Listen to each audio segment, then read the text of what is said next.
അപ്പോൾ നമ്മൾ mount Titlis and Lucerne day ട്രിപ്പിലാണ് നമ്മളിപ്പോൾ വന്നിട്ടുള്ളത്. അപ്പോൾ ഇത് നമുക്ക് ഷിൽക്കായ് ബസ് ടെർമിനൽ അല്ലെങ്കിൽ സ്യൂറിച്ച് ബസ് സ്റ്റേഷനാണ്.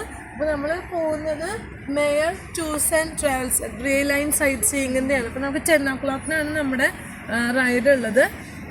അപ്പോൾ അത് നമുക്ക് വരുന്നത് മൗണ്ട് ടിറ്റ്ലിസിലേക്കാണ് ആദ്യം പോവുക. അപ്പോൾ നമുക്ക് ടിറ്റ്ലിസ് എന്ന് പറഞ്ഞിട്ട് നമുക്ക് ആ വൗച്ചർ കാണിച്ചപ്പം ടിറ്റ്ലിസ് എന്ന് പറഞ്ഞ സംഭവം തന്നു, നമ്മളത് പറഞ്ഞു.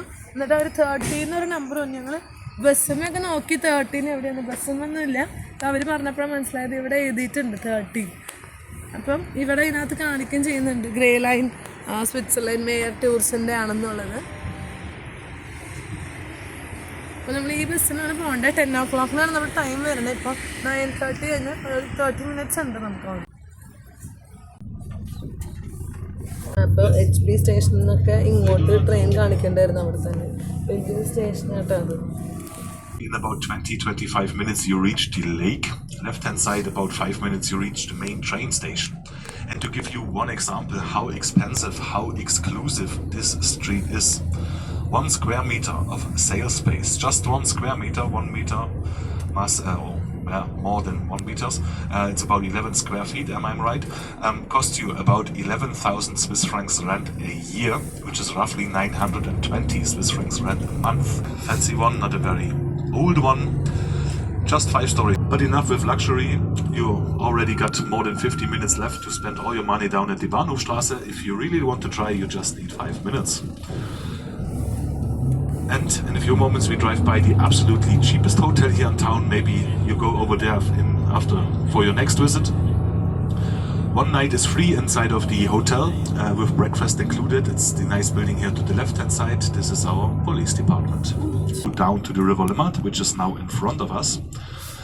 And behind the first house row, on the opposite side of the River Limmat, there is another pedestrian area called Niederdorfstraße.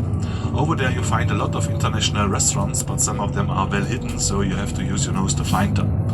And if you look uphill, right hand side, you see 2 big buildings. With the green cupola, this is the State University, holds about 3,000 students. And the left hand side of this with the brownish rooftop, this is the ETH, the Federal College of Technology, comparable to the MIT in Boston, and always ranks under the 20 best universities in the world. Last year, quite close to the best 10. Last year, number 11. Experiencing all the 4 seasons, not a problem. You can have in 2 hours everything.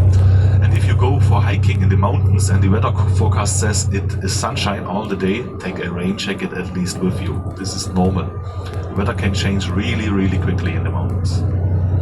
ലുസേണിൻ്റെ അടുത്താണ് നിൽക്കുന്നത്. നമുക്ക് ഈ ഒരു ടണലിൽ കൂടെ കയറി കഴിഞ്ഞ് കഴിഞ്ഞാൽ അങ്ങോട്ട് പോവാം. വാഷ്റൂംസാണ് ഈ സൈഡിലാണ്. ഈ ടണലിൽ കൂടെ പോയാൽ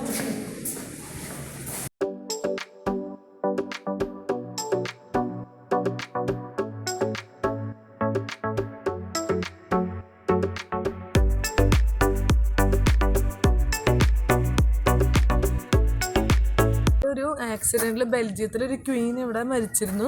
അപ്പോൾ 90 yearsൻ്റെ ഇതായിരുന്നു കഴിഞ്ഞ ആഴ്ച എന്ന് പറഞ്ഞു. അപ്പോൾ അവിടെ ബെൽജിയത്തിലെ റോയൽ ഫാമിലിയൊക്കെ വന്നിട്ടുണ്ടായിരുന്നു. അതിൻ്റെ ഒരു സ്മരണ പോലെയാണ് ഇത് വെച്ചേക്കുന്നത്. അപ്പോൾ കഴിഞ്ഞ ആഴ്ചയൊക്കെ അത് ക്ലോസ്ഡ് ആയിരുന്നു. ആ റോയൽ ഫാമിലി ഇവിടെ ഉള്ളതുകൊണ്ട് ഇപ്പോൾ അത് അവർ പോയി എപ്പോഴാണ് ഓപ്പൺ ആയത്. നമ്മൾ ലേക്ക് ഓഫ് ലുസേണിൻ്റെ ആണ് ഇവിടെ നിൽക്കുന്നത്. കണ്ടോ, നിങ്ങൾക്ക് ഇവിടെ ഇരിക്കാനൊക്കെ പറ്റും. ഫ്രണ്ട്സൊക്കെ ഇതിനകത്ത് വരുന്നുണ്ട്. വണ്ടർഫുൾ. ശരിക്കും ഒരു ഡ്രീം ഡെസ്റ്റിനേഷൻ തന്നെയാണ് സ്വിറ്റ്സർലൻഡ്. ശരിക്കും ഒരു ഡ്രീം ഡെസ്റ്റിനേഷൻ എന്ന് പറയുന്നതിൻ്റെ കാരണം തന്നെ ഇതാണ്. ഇവിടെ എത്ര മണിക്കൂർ വേണമെങ്കിലും ഇരിക്കാമെന്ന്. അത്ര അടിപൊളിയാണ്.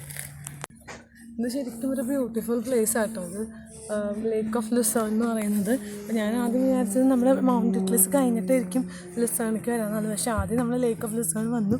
ഇനിയാണ് മൗണ്ട് ടിറ്റ്ലിസിൽ പോണേ. ശേഷമാണ് നമ്മൾ വീണ്ടും ഇങ്ങോട്ട് വരുമെന്നാണ് പറഞ്ഞത്. Inside of the river, the water tower used as storage, as treasury during